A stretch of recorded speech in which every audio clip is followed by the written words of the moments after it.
ఆంధ్రప్రదేశ్‌లో ఎన్నికల ఫలితాలు వచ్చిన తర్వాత అధికారంలో ఉన్నప్పుడు జగన్మోహన్ రెడ్డి గారిని వీరుడు, శూరుడైన బ్రహ్మాండంగా పొగిడిన వాళ్ళు, తర్వాత దారుణంగా తిట్టడం మొదలెట్టారు. అది, ఇది, అటు, అని. అటువంటప్పుడు మనం మాట్లాడుకున్నాం గుర్తుందా? జగన్మోహన్ రెడ్డి మంచి చేశాడని చెప్పి నమ్మినాడు కాబట్టే నా పాలన నచ్చితే ఓటేమని జనం దగ్గరికి పోయాడు.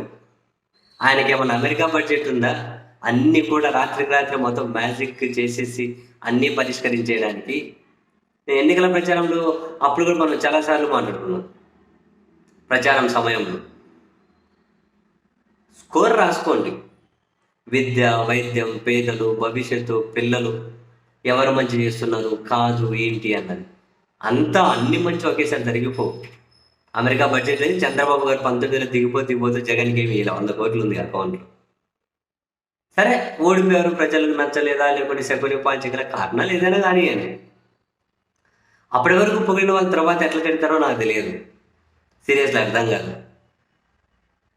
ఇదంతా ఎందుకు ఇప్పుడు మళ్ళీ అని అంటే కేటీఆర్ గారు బీఆర్ఎస్ వర్కింగ్ ప్రెసిడెంట్, మాజీ మంత్రి కేటీఆర్ గారు జగన్మోహన్ రెడ్డి గారి ఓటమికి సంబంధించి కూడా కొన్ని కీలక వ్యాఖ్యలు చేశారు.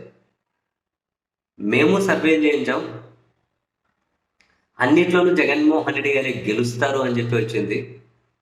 ఆయన జగన్ పేదలకు మంచి చేశాడు కదా. 2,70,000 కోట్ల పైన నేరుగా వాళ్ళ అకౌంట్లో ₹1 లంచం లేకుండా పంపించాడు. మంచి చేశాడు కదా. ఆయన ఎందుకు ఓడిపోయాడు అంతు చిక్కడం లేదు. ఇప్పుడు దాన్ని రివ్యూ చేసుకోవాలి అన్న ఏమని రివ్యూ చేసుకోవాలి అంటున్నారు. నేను అదే అంటున్నా. ఇంతకుముందు చాలాసార్లు చెప్పాను, ఏమని రివ్యూ చేసుకోవాలి, రోడ్లు వేయలేదు అని అంటారా? సరే, కొన్ని చోట్ల రోడ్డు బాగాలేకుండా పోవచ్చు, దానికి స్థానికంగా కొన్ని కారణాలు కావచ్చు, పోనీయండి, కారణమే. అదే రోడ్లు వేయాలి అంటే 2,70,000 కోట్ల పైన పేదల అకౌంట్లో పంపించిన ఆయన అందులో 10% ఇచ్చింటే రోడ్లన్నీ 10%, సారీ 1%,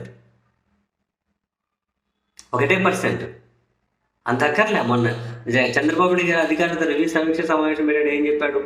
224 కోట్లు అయితే మొత్తం అంత కనుక పూర్తి చేయొచ్చు, ఇక్కడ ఇబ్బంది లేకుండా అని అధికారులు చెప్పారు. అంటే జగన్ పంచిన దాంట్లో 0.1% అంటే అయిపోయేది. మరి అయిపోయేది అది ఇబ్బంది. అది ఇప్పుడు సమస్య కావచ్చు, అన్నీ బాగు చేసేయలేరు కదా ఒకేసారి. రివ్యూ చేయాలంటే దేని మీద రివ్యూ చేయాలి? మంచి చేయొద్దని రివ్యూ చేయాలా? విద్యలో మంచి చేయొద్దా? వైద్యంలో మంచి చేయొద్దా? కేటీఆర్ గారు అన్నది అదే. రివ్యూ చేసుకోవాలన్నా ఏం రివ్యూ చేసుకోవాలి? అన్ని సంక్షేమ పథకాలు అందించిన వ్యక్తి ఓడిపోయాడు. గుడ్ మార్నింగ్, మీకు ఏమైనా సమస్యలు ఉన్నాయని చెప్పి రోజు ఇళ్ళ దగ్గర తిరిగిన కేతిరెడ్డి ఓడిపోయాడు. అంటే ప్రజా తీర్పుని ఎట్లా చూడాలి? మాకు ప్రజలతో గ్యాప్ వచ్చి ఉండొచ్చు, మా దాన్ని వాళ్ళు మరో రకంగా ఇక్కడ అహంకారం అని మరొకటని ఏదైనా ప్రచారం చేసినట్టు మేమన్నా తక్కువ రెక్టిఫై చేసుకుంటాం. ఇప్పుడు జగన్ రివ్యూ చేయాలంటే దేని మీద రివ్యూ చేయాలి అంటే ఎవరి ప్రశ్న అదే కదా. జగన్ ఏమని రివ్యూ చేసుకోవాలి? అలివి మాలిన హామీలు ఇవ్వాలా? బడ్జెట్ ఉండదు, సరిపోదు కదా. ఇప్పుడు బాబు గారికి తెలుస్తుంది కదా. అంటే అబద్ధము చెప్పి ఏదో ఒకటి చెప్పి అధికారంలోకి వచ్చి మోసం చేయాలా? జగన్ నేను అది చేయలేదనే కదా ఆయన అంటున్నాడు. చెప్పాలంటే చెప్పేవాడు కదా. సో ఇటువంటి వ్యాఖ్యలన్నీ కేటీఆర్ గారు చేశారు. బట్ ఇక్కడ మనం గుర్తుపెట్టుకోవాల్సింది 40% అంటే అది ఒక సిగ్నిఫికెంట్ ఫిగరే. అదేం సాదాసీదా ఓటు బ్యాంక్ ఏం కాదు. 40% జగన్మోహన్ గారు పార్టీకి రావడానికి ఇవన్నీ కూడా గుర్తుపెట్టుకోవాల్సిందే అని చెప్పి కూడా కేటీఆర్ గారు అన్నారు. ఇక్కడ మాకు ఒక మూటలు మోసే ఆయన ముఖ్యమంత్రి అయ్యాడు. ఇట్లాంటి వాళ్ళు ముఖ్యమంత్రులు అవుతారు, పేదలకు మంచి చేసిన వాళ్ళేమో దిగిపోతున్నారు అన్నట్లు కేటీఆర్ గారి కామెంట్స్ అయితే ఉన్నాయి. వరుస మొత్తం మీద చాలా మందికి అంతు చిక్కలేదు అనుకోండి జగన్ ఏ ప్రాతిపదికన ఇంత దారుణంగా ఓడిపోయారు అని. సరే, హ్యాపెన్. ప్రతి ప్రశ్నకు కాలం సమాధానం చెబుతుంది.